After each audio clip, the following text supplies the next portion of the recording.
Après la déclaration costaud hier de l'homme le plus écouté en Iran, le plus respecté en Iran, le plus craint en Iran, c'est lui qui rarement se prononce sur des questions, rarement qui fait des apparitions. Je veux parler de cet homme, le guide suprême de l'Iran, l'ayatollah Ali Khamenei. Devant une foule, hier, galvanisée, il a dit, l'Iran et ses alliés ne reculeront jamais. Nous irons jusqu'au bout. L'Iran et ses alliés ne reculeront pas en tant que l'adversaire continue ses actions. Et après la déclaration de cet homme puissant, le Hezbollah nous fait une déclaration encore ce matin, nous donne d'autres informations sur les différents combats qui se poursuivent au sud du Liban, donc au nord de l'Israël. Coup pour coup, œil pour œil, dent pour dent. Mesdames et messieurs et mesdemoiselles, la situation devient de plus en plus inquiétante. Si l'appel de la Chine n'est pas entendu, parce que la Chine a dit, s'adressant aux États-Unis, toutes les puissances influentes dans le monde doivent se lever à fond de mettre un terme à ce qui se passe dans le Proche-Orient pour ne pas que la situation ne s'embrase là. Toutes les puissances influentes. Et je crois que le monde a entendu l'appel de la Chine. Les 4 vérités de la Chine dites aux États-Unis. Monsieur le guide suprême, l'Iran et ses alliés ne reculeront pas, affirme l'ayatollah Khamenei Ali.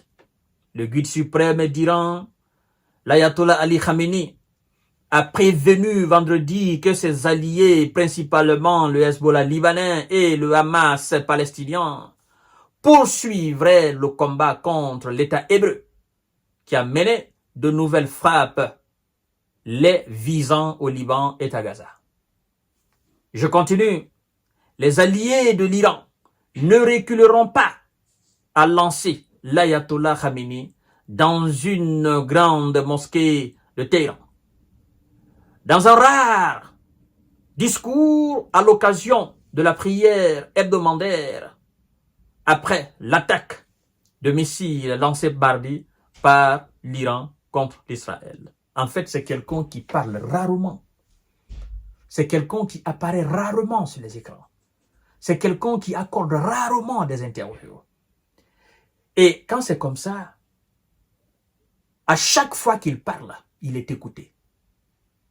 À chaque fois qu'il fait une déclaration, la déclaration, elle est réfléchie, elle est étudiée de fond en comble par, effectivement, ses conseillers. Et donc, il ne dit pas grand-chose. Mais quand il parle, ça va très loin. Et donc, même la politique iranienne suit à la lettre la déclaration du guide.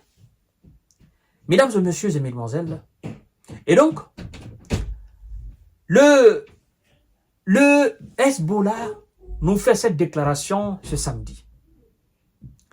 Il nous dit, je cite, le Hezbollah affirme avoir tiré des roquettes sur une base aérienne de l'État hébreu, près de Haïfa. Le Hezbollah libanais a annoncé samedi avoir tiré des roquettes sur la base aérienne de Ramat David, non loin de Haïfa, en Israël, situé environ à 45 km de la frontière avec le Liban.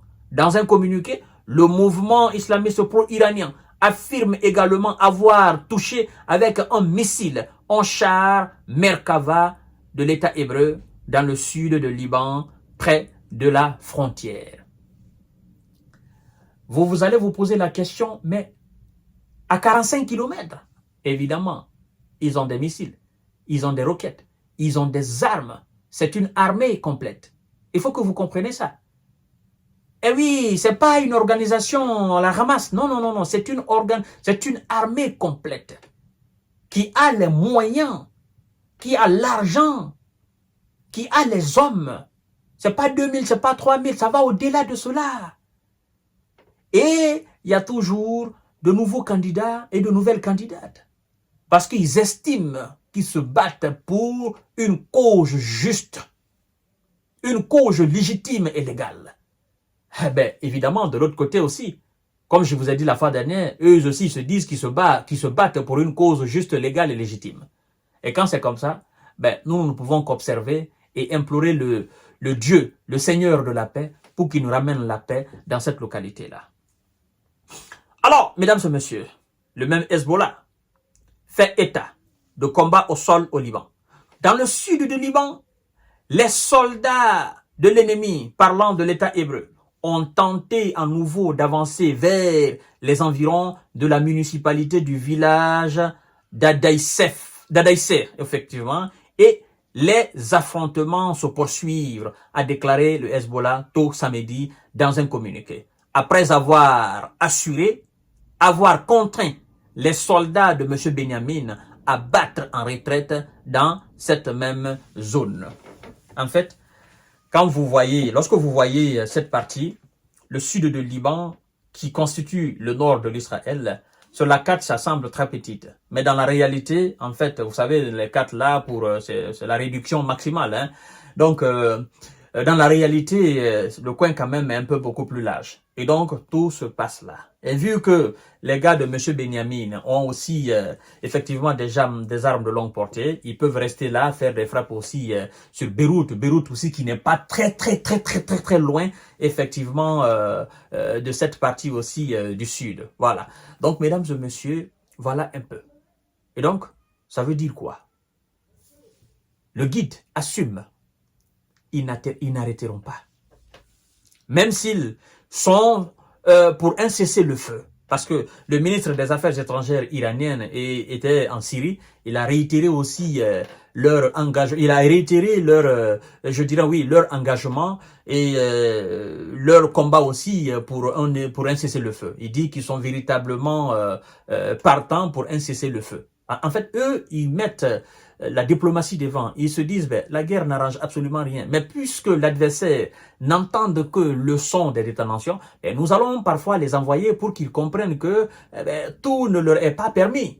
Mais s'ils veulent vraiment un cessez-le-feu, nous pouvons organiser le cessez-le-feu sur des bases sincères et honnêtes. Nous n'accepterons pas d'aller sur une base de manipulation ou de duperie. Voilà un peu la position iranienne. Nous continuons sur le terrain, mais aussi nous sommes là pour écouter ce que l'adversaire peut proposer ou ce que les alliés de l'adversaire peuvent proposer en termes de négociation, en termes de règlement diplomatique ou politique. Et c'est ce que d'ailleurs les dirigeants russes aussi ont réclamé. D'autres dirigeants aussi du monde ont réclamé la même chose pour un cessez-le-feu. Parce que si ça continue comme ça risque vraiment d'être incontrôlable. Et c'est ce que tout le monde évite. Parce que quand c'est incontrôlable, dans cette partie, je ne cesse de dire vraiment... les adversaires sont comme ça. Hein? Il y a des gens aujourd'hui qui ne s'attaquent pas, mais une fois que ça embrase totalement cette zone-là, ben, nous allons assister à des règlements de compte et c'est que nous ne souhaitons pas. À tout à l'heure pour notre série d'informations décortiquage. Merci beaucoup et partagez la vidéo dans tous les groupes possibles. Prions le maître des cieux et de la terre pour qu'il ramène la paix sur notre planète Terre afin qu'on puisse se regarder dans les yeux et vivre voilà, dans l'acceptation du prochain, dans le bon voisinage et puis voilà, dans la convivialité, dans l'harmonie, dans la joie. Hein? C'est dans la joie qu'on peut faire beaucoup de choses. Je ne parle pas des vendeurs d'armes, des vendeurs de guerre aussi. Je ne parle pas je parle de nous, les populations du monde entier. Merci beaucoup.